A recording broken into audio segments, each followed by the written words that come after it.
नमस्कार दोस्तों, मैं कुसुम गौड़ टुवर्ड सेल्फ स्वयं की ओर चैनल पे। तो दोस्तों, आज मैं आपको बताना चाहती हूँ कि कौन सा नाम लेना चाहिए और ये नाम स्मरण पे इतना जोर क्यों है। तो दोस्तों, पहले तो कौन सा नाम लेना चाहिए, ये मैंने पहले भी आपको बताया हुआ है कि या तो आप अगर किसी गुरु से दीक्षित हैं, गुरु ने कुछ नाम दिया हुआ है तो आप वो नाम जपिएगा। बाकी मैं तो ये कहती हूँ आप खुद ही करके देख लीजिएगा। डिफरेंट डिफरेंट नामों को नाम जप करके आप देख लीजिएगा कि कौन से नाम में आपका बहुत ज्यादा मन लगता है, क्योंकि जो पिछले जन्म में अगर आप कुछ करके आए हो तो वो नाम में आपकी श्रद्धा ज्यादा होगी, तो वो नाम आपको ज्यादा फलीभूत होगा। तो आप अपने आप पहचानिए कि मेरे लिए कौन सा नाम ज्यादा सुटेबल है, तो वो नाम आप चूज करिएगा। और इसके लिए जैसे मैंने पहले भी आपको प्रक्रिया बताई हुई है, चाहे आप 15-15 दिन एक नाम पे 15 दिन करके देख लीजिएगा, जो आपको लगता है कि ये मेरे को सुटेबल होगा, ऐसे ऐसे करके 3-4 नामों पे करके देख लीजिएगा, तो आपको पता पड़ जाएगा कि कौन सा नाम आपको ज्यादा सुटेबल है। तो वो नाम आप अपने लिए चूज कर लीजिएगा और फिर उस नाम को पूरी फीलिंग के साथ उसको जपिएगा। देखिए, नाम कौन सा बहुत इंपॉर्टेंट नहीं होता। जैसे मैंने आपको बताया था, वाल्मीकि जी तो राम राम की जगह मरा मरा कहते कहते ही पार हो गए। वो क्यों? क्योंकि उन्होंने मरा बोला, लेकिन भाव राम का था और फीलिंग राम की थी, तो वो उनको फलीभूत हुई। इसी तरीके से मैं कहती हूँ फीलिंग ज्यादा इंपॉर्टेंट है, मन के भाव ज्यादा इंपॉर्टेंट है। तो जो आपको सुटेबल हो, जिसमें आपका भाव सबसे अच्छा लगता हो, वो नाम आप रखिएगा भजने के लिए। तो ये तो आपका हो गया कि नाम कौन सा जप करना चाहिए। अब हम दूसरी चीज पे आते हैं कि नाम स्मरण पे ही इतना जोर क्यों। इसके मैं आपको कई प्रमाण देती हूँ, कुछ आध्यात्मिक भी दूंगी, कुछ वैज्ञानिक भी दूंगी। आध्यात्मिक कारण तो जैसे हमारे प्राणों में कई बार ये आता है कि प्रभु से बड़ा प्रभु का नाम है। जैसे एग्जाम्पल के लिए एक बार संदर्भवश राम और हनुमान जी का युद्ध हुआ था। दोनों अपने अपने वचनों से प्रतिबद्ध थे और दोनों का जब युद्ध का प्रसंग आया तो हनुमान जी ने भगवान राम से कहा, भगवान मैं मेरे शरणागत की रक्षा के लिए वचनबद्ध हूँ, पर आपसे मैं कैसे लड़ूं? आप जैसे आप चाहो वैसे कर लीजिएगा, मैं आपकी शरण हूँ। तो भगवान राम ने कहा कि पुत्र, मैं भी वचनबद्ध हूँ, मुझे भी लड़ना पड़ेगा। तो हनुमान जी ने कहा कि भगवान, मैं आपसे कैसे लड़ूंगा, मैं तो आपसे नहीं लड़ सकता। तो भगवान ने कहा कि नहीं, आप मेरे से लड़ेंगे, बिल्कुल लड़ेंगे। क्योंकि यहाँ पे एक और बात होती है, भगवान अपनी अपनी इंसल्ट होने दे सकते हैं, लेकिन अपने भक्त की लाज वो सबसे पहले रखते हैं।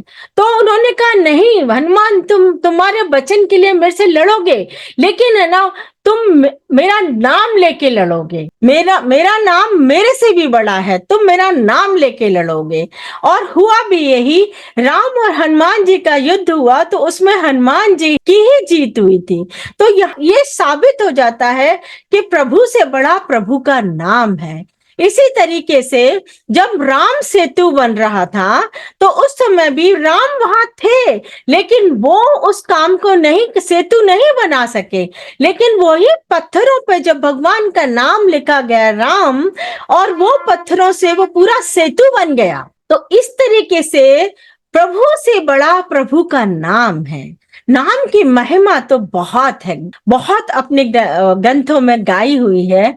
अब जैसे गजेंद्र मोक्ष आप याद करेंगे तो गजेंद्र मोक्ष में क्या होता है, जब उस हाथी को मगरमच्छ ने पकड़ लिया था और जब उसकी बिल्कुल ऐसा लगने लगा उसको कि अब तो मेरी मौत है, तो उसको वो पूर्व जन्म में जो उसका अभ्यास था नाम स्मरण का, वो याद आ गया। अब यहाँ एक तो ये वाली बात आप याद रखिए कि जो कुछ भी आप आध्यात्मिक यात्रा के लिए जो कुछ भी करेंगे, वो आपका आगे के जन्मों में वो कैरी फॉरवर्ड होगा। तो यहाँ वो गजेंद्र मोक्ष को पिछले जन्मों में किया हुआ उसका नाम स्मरण याद आया और वो वापस से नाम स्मरण करने लगा। तो तो देखिए भगवान ने कैसे है ना उसकी मौत जो सामने आ गई थी उससे उसको बचा लिया। ऐसे ही भक्त प्रहलाद, मेन साधन जो था वो नाम स्मरण था ना उनका, उनको कैसे है ना नरसिंह अवतार लेके प्रहलाद को बचाया भगवान ने। तो भगवान का जो नाम है वो कितना विस्मयकारी है, आप देखिएगा। नारद हमेशा भगवान का ही नाम लेते रहते हैं, नारायण नारायण नारायण नारायण। तो देखिए पग पग पे कितनी रक्षा करते हैं भगवान नाम उनकी। उद्धव है वो भी भगवान का नाम स्मरण करते रहते हैं। ये लोग कितने प्यारे हैं भगवान के, कितने प्रिय हैं भगवान के। तो भगवान की प्रियता हासिल करने के लिए भी नाम स्मरण एक बहुत अच्छा साधन है।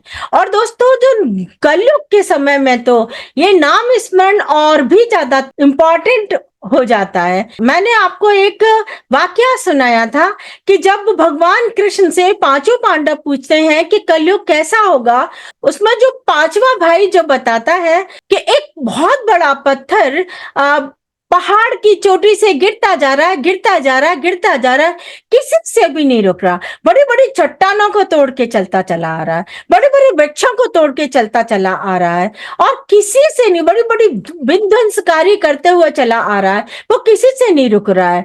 और एक छोटा सा पौधा उसके सामने आया और वो उससे रुक गया। बड़ा आश्चर्य लगा। तो इसका भगवान ने यही बताया, कलयुग में इंसानों का जो मन है वो गिरता चला जाएगा, गिरता चला जाएगा, गिरता चला जाएगा। वो किसी से रुकने वाला नहीं है, किसी से नहीं रुकेगा, बस एक हरि नाम के पौधे से रुकेगा। तो हमें हरि नाम का ही स्मरण करना चाहिए, प्रभु के नाम का ही स्मरण करना चाहिए। कलयुग में सबसे अच्छा है, क्योंकि कर्म मार्ग से चलोगे तो निष्काम कर्म, फिर अकर्म, ये बहुत मुश्किल है। कलयुग में स्पेशली बहुत मुश्किल है। ऐसे ही अगर आप ध्यान मार्ग से चलोगी तो भी थोड़ी मुश्किल हो सकती है, क्योंकि ध्यान मार्ग में भी शरीर में वो ताकत नहीं है, क्योंकि सब जगह कंटामिनेटेड फूड है, पॉल्यूटेड अपना एनवायरमेंट है, तो वो ताकत नहीं है शरीर में। ऐसे ही हठ योग के लिए ताकत नहीं है शरीर में कि हम हठ योग कर सकें। तो एक नाम स्मरण है जो आप काम करते समय भी हर समय आप नाम स्मरण कर सकते हैं, इसके लिए कोई बंधन नहीं है। तो ये एक बहुत अच्छा और सरल साधन हो जाता है। इस नाम स्मरण से आप ध्यान योग में भी जा सकते हो, और इस नाम स्मरण से आप भक्ति मार्ग में भी जा सकते हो। तुलसीदास जी ने भी कहा है, कलयुग केवल नाम आधारा। वो इसीलिए कहा हुआ है उन्होंने कि ये कलयुग की परिस्थितियों को देखते हुए एक बहुत अच्छा साधन है। दोस्तों मैं आपको वैज्ञानिक प्रमाण बताती हूँ, आप गूगल करके देखिएगा, आपको बहुत प्रमाण मिल जाएंगे। एक मेरी बुक है spiritual health facts and scale, उसमें भी मैंने करीबन 150 रेफरेंसेस लिए हैं, जिससे ये नाम स्मरण ध्यान, इससे हमारी हेल्थ पे कितना पॉजिटिव इफेक्ट पड़ता है। आप गूगल करके देख लीजिएगा, नाम स्मरण भी 20 मिनट्स नाम स्मरण अगर आप करते हो तो भी आपके हेल्थ पे बहुत फर्क पड़ता है। और ना केवल हेल्थ पे, आपका कंसंट्रेशन इंक्रीज होती है, जो आज के जमाने में जरूरत है। आपकी मेमोरी इंक्रीज होती है, आपकी विल पावर इंक्रीज होती है, और इनके साथ में आपका जो स्ट्रेस कोपिंग कैपेबिलिटीज होती है वो भी इंक्रीज होती हैं। आप बफर आपका जो है वो इंक्रीज होता है, आप एडवर्स कंडीशंस में आप सरवाइव अच्छी तरीके से कर पाते हो। और नाम स्मरण से आपका इवन इम्यून सिस्टम स्ट्रेंथन होता है, जिससे कि इम्यून सिस्टम अगर अच्छा होगा तो हम ओवरऑल बीमारियां हम में कम होंगी, तो आपकी हेल्थ बहुत सही रहेगी। तो अगर आप देखेंगे तो इस तरीके से आप गूगल करके देख लीजिएगा, आपको बहुत फायदे मिलेंगे। तो दोस्तों ये वैज्ञानिक प्रमाण भी है कि नाम स्मरण के कितने फायदे होते हैं। दोस्तों आपने अगर सुना हो गर्भ संस्कार, तो ये प्रेग्नेंट लेडीज अगर नाम स्मरण करती हैं, प्रेग्नेंट होने से पहले और प्रेगनेंसी के दौरान, तो उसका भी बहुत फर्क पड़ता है। फीटस की हेल्थ पे भी बहुत फर्क पड़ता है, फीटस की वेलबींग पे बहुत फर्क पड़ता है। और ना केवल फीटस की वेलबींग, बल्कि उसकी जो होने वाले बच्चे की पर्सनैलिटी पे भी बहुत फर्क पड़ता है। हमारी फ्यूचर जनरेशन, हमारी ह्यूमन बीइंग की बहुत अच्छी हो सकती है अगर नाम स्मरण को हम इम्पोर्टेंस देते हैं तो। और दोस्तों, आपकी इनर यात्रा के लिए ये नाम स्मरण बड़ा इंपॉर्टेंट है। आप नाम स्मरण करते करते या तो ध्यान योग में चले जाते हो या भक्ति योग में चले जाते हो, तो इनर यात्रा के लिए भी ये बहुत इंपॉर्टेंट है। तो दोस्तों, आई थिंक अब समझ में आ गया होगा कि नाम स्मरण क्यों इंपॉर्टेंट है, इस पे हम क्यों जोर दिए जा रहे हैं। आज के संदर्भ में तो ये बहुत ही इंपॉर्टेंट है। तो आई थिंक दोस्तों, आज के लिए इतना ही। फिर मिलते हैं किसी नए वीडियो में, किसी नए टॉपिक को लेके। Okay, bye bye bye.